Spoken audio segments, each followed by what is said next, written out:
Point one के YouTube channel पर आपका हार्दिक स्वागत है। प्रिय छात्रों, हम हिंदी के काल विभाजन के क्रम में सर्वप्रथम आदिकाल पढ़े। आदिकाल के बाद हमने भक्ति काल पढ़ा, फिर हमने रीतिकाल पढ़ा और अब बारी है आधुनिक काल की। बहुत ही महत्वपूर्ण वीडियो होने वाली है। आप ज़्यादा से ज़्यादा 10 मिनट तक बने रहिए। आपको संपूर्ण जानकारी आधुनिक काल के बारे में दी जाएगी। संपूर्ण तो नहीं कर सकते, परंतु बहुत ही महत्वपूर्ण जानकारी आपको इस वीडियो में दी जाएगी और इसको अंत तक बने रहिए। देखते हैं आज के प्रश्नों को शुरू करते हैं। बहुत ही महत्वपूर्ण प्रश्न है ये, लगभग परीक्षाओं में पूछे जाने वाले प्रश्न है। कोई ऐसे प्रश्न नहीं बने जिसको आप निरर्थक रूप में पढ़ें। तो ये बहुत ही महत्वपूर्ण प्रश्न है, लगभग परीक्षाओं में पूछे जाने वाले, बार बार परीक्षाओं में पूछे जाने वाले प्रश्न है। तो शुरू करते हैं आज के हम पहले प्रश्न से। आधुनिक काल को आपने सुना होगा कि 4 भागों में विभाजित किया गया है। 4 क्या 6-7 भागों में भी विभाजित किया जा सकता है। अन्य विद्वानों ने कई विभागों में विभाजित किया है इसको। भारतेंदु युग, द्विवेदी युग, छायावादी युग तो इत्यादि है। प्रगतिवादी युग, नई कविता, अद्यतन कविता, अकहानी, प्रकहानी। यहाँ पे आधुनिक काल की हम चर्चा करते हैं भारतेंदु युग से। और भारतेंदु युग की स्थापना करने वाले भारतेंदु हरिश्चंद्र जी हैं। शुरू करते हैं पहले प्रश्न से। भाषा संवर्धनी सभा के संस्थापक कौन थे? बाबू तोताराम। हिंदी पुनर्जागरण काल कहा जाता है भारतेंदु युग को। नवजागरण काल द्विवेदी युग को कहा जाता है। पुनर्जागरण काल भारतेंदु युग को। ये बहुत ही महत्वपूर्ण प्रश्न, बार बार परीक्षाओं में पूछे जाने वाला प्रश्न है। बिहारी विहार नामक ग्रंथ के रचयिता कौन है? पंडित अंबिका दत्त व्यास जी हैं। भारतेंदु युग का एक अन्य नाम क्या है? पुनर्जागरण काल। भारत भारती के रचनाकार मैथिली शरण गुप्त, जिसके आधार पर उनको प्रथम राष्ट्रकवि की संज्ञा से संबोधित किया जाता है। वह साहित्यकार जिसने हिंदुस्तान नारा दिया था, प्रताप नारायण मिश्र। ये भी महत्वपूर्ण प्रश्न है। हिंदुस्तान नारा दिया था प्रताप नारायण मिश्र ने। भारतेंदु की वह रचना जो प्यार छंद में लिखी गई है, प्रात समीरन। भारतेंदु हरिश्चंद्र द्वारा संपादित पत्रिका का सही नाम क्या है? बाला बोधनी। 1873 ईस्वी में हरिश्चंद्र मैगजीन की स्थापना की भारतेंदु जी ने। भारतेंदु युग के नाटककार कौन है? श्रीनिवास दास। भारतेंदु जी ने संपादन किया था कवि वचन सुधा पत्रिका का। समस्या पूर्ति किस युग की विशेषता है? तो ये भारतेंदु युग की विशेषता है। भारतेंदु ने अधिकतर किस भाषा में काव्य की रचना की है? ब्रज भाषा में। खड़ी बोली कुछ रचनाओं में देखी जाती है उनके युग के कवियों की, और खड़ी बोली की जो परिमार्जक रूप है वो द्विवेदी युग में मिलती है। तो भारतेंदु युग ने अधिकतर किस भाषा में काव्य की रचना की थी? ब्रज भाषा में। हिंदी के लेखक जिसको नवजागरण का अग्रदूत कहा जाता है, भारतेंदु हरिश्चंद्र जी को। भारतेंदु युग का कवि जो पुष्टि मार्ग में दीक्षित था, भारतेंदु हरिश्चंद्र। बकरी विलाप काव्य कृति किसकी है? भारतेंदु हरिश्चंद्र की। अब यहाँ पे हम द्विवेदी युग से शुरू करते हैं। कुछ महत्वपूर्ण रचनाओं को लेकर हम आए हैं। समालोचना आदर्श के शीर्षक से एशियन क्रिटिसिज्म का अनुवाद किसने किया था? तो जगन्नाथ दास रत्नाकर जी ने। हरिऔध के प्रिय प्रवास महाकाव्य में सर्गों की संख्या कितनी है? 17। प्रेम शतक के रचनाकार कौन है? वियोगी हरि। नूरजहां प्रबंध काव्य के रचयिता हैं गुरु भक्त सिंह। वह कवि जिसके साथ रत्नाकर शब्द जुड़ा हुआ है, जगन्नाथ दास रत्नाकर इनको कहा जाता है।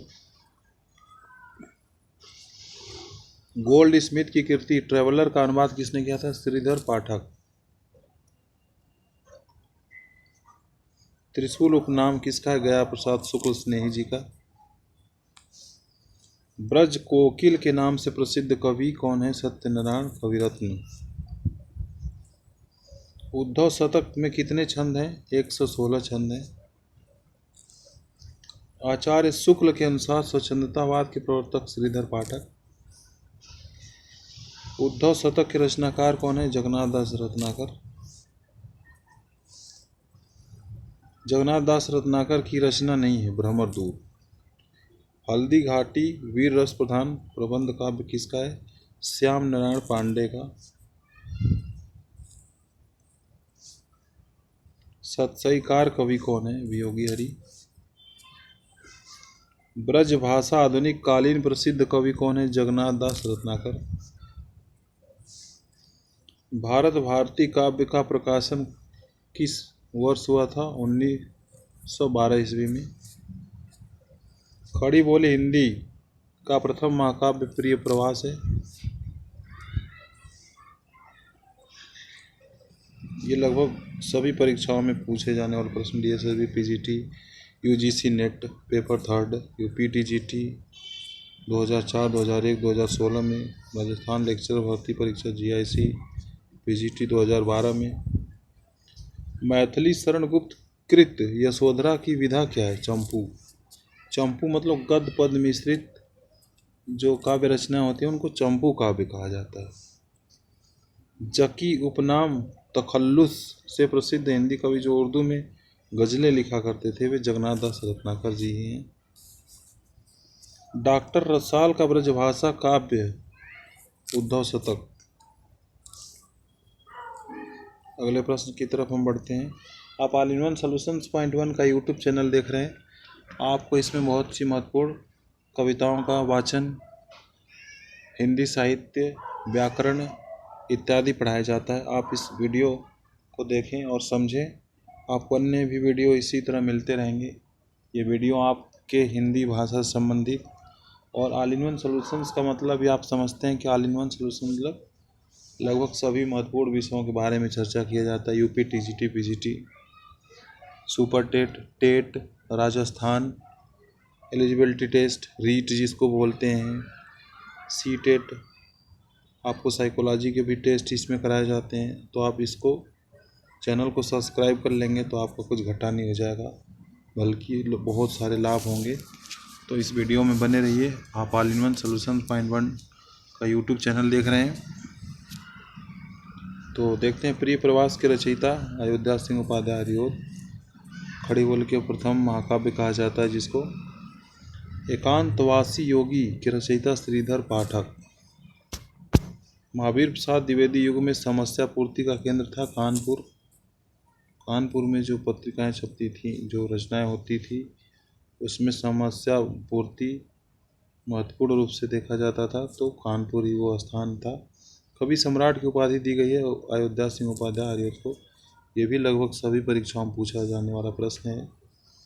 गोल्ड स्मिथ कृत हर्मिट तथा डेजर्टेड विलेज का हिंदी अनुवाद किया श्रीधर पाठक ने।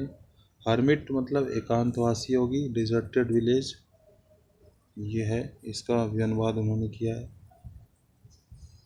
हिंदी में स्वच्छंदता शब्द का सर्वप्रथम प्रयोग किसने किया था? मुकुंदर पांडे जी ने। वह साहित्यकार जिसने राष्ट्र मातृभूमि को सगुण मूर्ति सर्वेश की कहकर इसकी वंदना की है? मैथिली शरण गुप्त जी ने। राष्ट्र कवि की उपाधि मिली है मैथिली शरण गुप्त जी को। द्विवेदी युग को जागरण काल कहा है डॉक्टर नगेंद्र ने। द्विवेदी युग का वह कवि जिसने सारी रचनाएं ब्रजभाषा में की है? जगन्नाथ दास रत्नाकर। जयद्रथ वध रचना किसकी है? मैथिली शरण गुप्त की। काव्य मंजूषा के रचयिता महावीर प्रसाद द्विवेदी। अयोध्या सिंह उपाध्याय हरिओद का प्रसिद्ध काव्य है प्रिय प्रवास। खड़ी बोली का प्रथम महाकाव्य। शुक्ल जी के अनुसार मैथिली शरण गुप्त। ये फोन आते रहते हैं दोस्तों, इसको भी बंद करना पड़ेगा थोड़ी देर के लिए। शुक्ल जी के अनुसार मैथिली शरण गुप्त सामंजस्यवादी कवि हैं। मधुप उपनाम से काव्य अनुवाद करने वाले कवि कौन है? मैथिली शरण गुप्त। हिंदी में ऋतु संहार के रचयिता कौन है? श्रीधर पाठक। द्विवेदी युग नामकरण किसके नाम पर किया गया है? तो महावीर प्रसाद द्विवेदी के नाम पर। ये लगभग सभी परीक्षाओं में पूछे जाने वाला प्रश्न है। जगत सच्चाई सार कविता के रचयिता श्रीधर पाठक जी हैं। हिंदी में स्वच्छंदतावाद का कवि किसे कहा जाता है? श्रीधर पाठक को। हरिऔधकृत काव्योपवन का प्रकाशन वर्ष 1909 ईस्वी। द्विवेदी युग की कविता है उपदेशात्मक एवं इतिवृत्तात्मक। अब हम लास्ट स्लाइड देखते हैं। द्विवेदी युग के बारे में ही यहाँ पे चर्चा किया। आधुनिक काल के अंतर्गत द्विवेदी युग हम पढ़ रहे हैं। ऑल इन वन सॉल्यूशंस .1 का यूट्यूब चैनल आप देख रहे हैं। हिंदी से संबंधित सभी पाठ्यक्रम के लिए महत्वपूर्ण चैनल। तो आप इसमें बने रहिए। 2 मिनट और प्रश्नों को समाप्त करते हैं। द्विवेदी युग का एक और नाम क्या है? जागरण एवं सुधारकांड। राजपूती आन की कथा रंग में भंग। मैथिली शरण गुप्त द्वारा रचित जयद्रथ वध खंड काव्य में आता है। चीर गांव किस कवि का जन्म स्थान है? तो ये मैथिली शरण गुप्त का ही है। वैदेही वनवास के लेखक अयोध्या सिंह उपाध्याय। द्विवेदी युग के सर्वश्रेष्ठ प्रगीतकार किसे माना जाता है? तो मुकुटधर पांडे जी को द्विवेदी युग का सर्वश्रेष्ठ प्रगीतकार माना जाता है। रस कलश रचना किसकी है? अयोध्या सिंह उपाध्याय हरिऔध की रचना है। रंग में भंग नामक काव्य कृति के रचयिता कौन है? मैथिली शरण गुप्त। साकेत महाकाव्य का सर्वाधिक मार्मिक सर्ग कौन सा है? नवम सर्ग। अयोध्या सिंह उपाध्याय हरिऔध द्वारा लिखित काव्य ग्रंथ चोखे चौपदे। द्विवेदी युग के संपूर्णतः प्रतिनिधि कवि किसे माना जाता है? तो मैथिली शरण गुप्त जी को ही माना जाता है। भारत भारती में किस भावना की रूपरेखा प्रस्तुत है? राष्ट्रीय भावना की।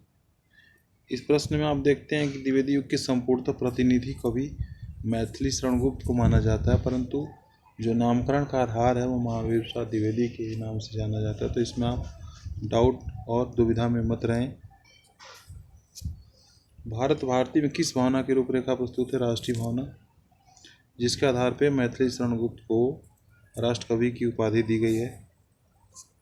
यहाँ पे हम 3 प्रश्न और बचे हैं, इसमें देखते हैं। किसान के रचनाकार कौन है? मैथिली शरण गुप्त जी हैं। साकेत में कितने सर्ग हैं? तो साकेत में 12 सर्ग हैं। ये भी महाकाव्य है साकेत। नवम सर्ग में उर्मिला का वीरा वर्णन है, जो कि सबसे महत्वपूर्ण है। भारत भारती किसकी रचना है? जैसा कि हम बता चुके हैं, मैथिली शरण गुप्त की रचना है। तो ये आधुनिक काल से संबंधित महत्वपूर्ण प्रश्न यहाँ पे हमने आपको बताया। आधुनिक काल के अंतर्गत भारतेंदु युग और द्विवेदी युग से संबंधित कुछ रचनाओं को हमने बताया। ये निश्चित रूप से आपको परीक्षा की दृष्टि से महत्वपूर्ण है। और कुछ बच्चे इसको वीडियो को देखते हैं, सोचते हैं हमारे परीक्षा के लिए ये संपूर्ण पाठ्यक्रम नहीं है, महत्वपूर्ण नहीं है। तो बच्चों, आपको हम बता देते हैं कि ये जब भी जो भी हिंदी की परीक्षाएं देंगे आप, उसमें ये सारे प्रश्न पूछे जाते हैं और ऐसे ही प्रश्न आते हैं। कहीं से कुछ भी पूछा जा सकता है। तो ये आपके लिए भी बहुत महत्वपूर्ण है। आप इसको देखते रहिए और अपने ज्ञान का संवर्धन करते रहिए। और तब तक के लिए अगर आपको ये चैनल बहुत पसंद आया हो तो आप इसे सब्सक्राइब भी कर लें, ताकि आपको अन्य वीडियो भी इसी तरह का मिलते रहे। अपने दोस्तों के साथ शेयर करिए, उनको बताइए कि ये नया चैनल है और आपके सेवा में हमेशा के लिए तत्पर है। आप इसको ध्यान से पढ़िए। आप हमारे चैनल को सब्सक्राइब कर लीजिए। गुरु दक्षिणा के रूप में आप यही करिए कि ऑल इन वन सॉल्यूशंस .1 का जो चैनल है उसे आप सब्सक्राइब कर लीजिए, ताकि हमारा भी मनोबल बढ़े और हम आपको इसी तरह नए नए वीडियो देते रहें। तो दोस्तों तब तक के लिए हमें इजाज़त दीजिए। बहुत बहुत धन्यवाद। जय हिंद, जय भारत।